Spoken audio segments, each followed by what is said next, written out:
Nous avons au micro numéro 4 Emmanuel et se prépare Nicolas Ribaud au micro numéro 1. C'est à toi Emmanuel si tu veux te présenter.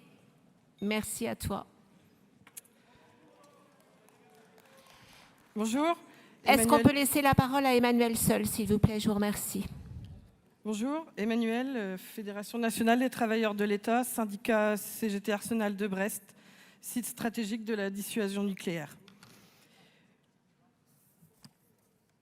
Le monde est aujourd'hui plus incertain que jamais. Changement climatique, érosion de la biodiversité, conflits. L'exploitation irraisonnée des ressources a des conséquences tragiques. Incendies, canicules, augmentation du niveau des mers, appauvrissement des sols, pandémie et déplacements contraints de populations actuellement gérés à l'encontre du droit international en sont de tragiques exemples. Réveillons-nous, le climat et la perte de biodiversité ne sont pas juste des questions d'environnement. Tous les grands enjeux politiques, économiques, sociaux vont être transfigurés par les questions du changement climatique et de la perte de biodiversité. Camarades, il n'y a pas de choix à faire entre le combat sur les problématiques environnementales et les combats sociaux. Ils sont intimement liés. Ne considérons pas les questions d'environnement comme un prétexte de désaccord, mais comme une voie de solution. Nulle division de la CGT sur ces questions ne sera propice aux travailleuses et travailleurs, mais risque de décrédibiliser nos actions. Collectivement, travaillons ce sujet en les intégrant dans les problématiques liées au travail. Le capitalisme transforme les ressources naturelles et le travail en marchandises, les marchandises en capital, la nature en friche et le salariat en souffrance. Point d'équité ni de justice sociale.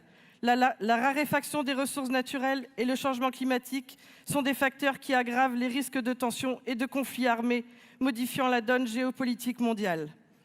Les personnels civils du ministère de la Défense contribuent, outre les missions militaires, aux missions de sécurité publique comme la lutte contre les trafics illicites, les pollutions marines, les opérations de soutien et d'assistance aux populations. Ces personnels contribuent également à la mise en œuvre de politiques publiques sur les chantiers environnementaux ou de transition énergétique. Enfin, rappelons que les personnels des hôpitaux d'instruction des armées travaillent également au profit des forces armées et de la santé publique au travers du service de santé des armées, comme nous avons pu le voir pendant la pandémie de Covid. Ces établissements souffrent, eux aussi, plus que jamais, de manque de moyens et de fermeture. Le ministère des Armées compte plus de 60 000 salariés civils dans son périmètre étatique et autant dans le secteur industriel. Une partie industrielle qui aiguise les appétits du capital. En effet, GIAT, SNPE, DCN ont tous été privatisés, devenant Nexter, Euraco et Naval Group.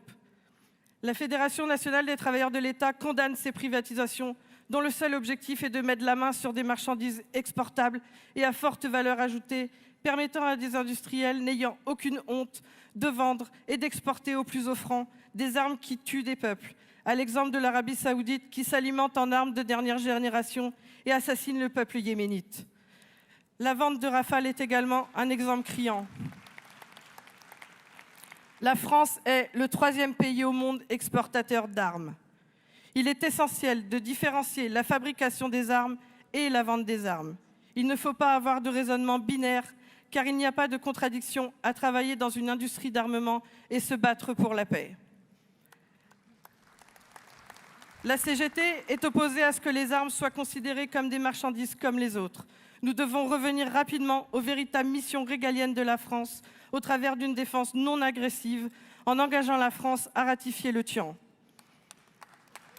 La CGT revendique un pôle public national de défense afin de créer notamment un socle commun de l'industrie d'armement en France au service de notre souveraineté et avec une véritable politique de développement et de diversification pour étendre plus encore les compétences militaires au service de la population civile. Dans ce monde incertain et tendu, les orientations prises par la France en fixant le budget de la loi de programmation militaire à 413 milliards d'euros sont inquiétantes. Qui veut la guerre augmente le budget des armées. Qui veut la paix limite les budgets de défense et engage la voie de la diplomatie afin de faire cesser les conflits. La CGT revendique la sortie de la France de l'OTAN, bras armés au service des États-Unis, et demande clairement le renforcement du rôle de l'ONU. Sans paix, il ne peut y avoir de progrès social. Je terminerai en affirmant le soutien et le remerciement de la FNTE et de ses syndicats à la direction confédérale sortante pour leur action, leur aide et leur présence à chacune de nos sollicitations. Vive le 53e congrès et vive la CGT!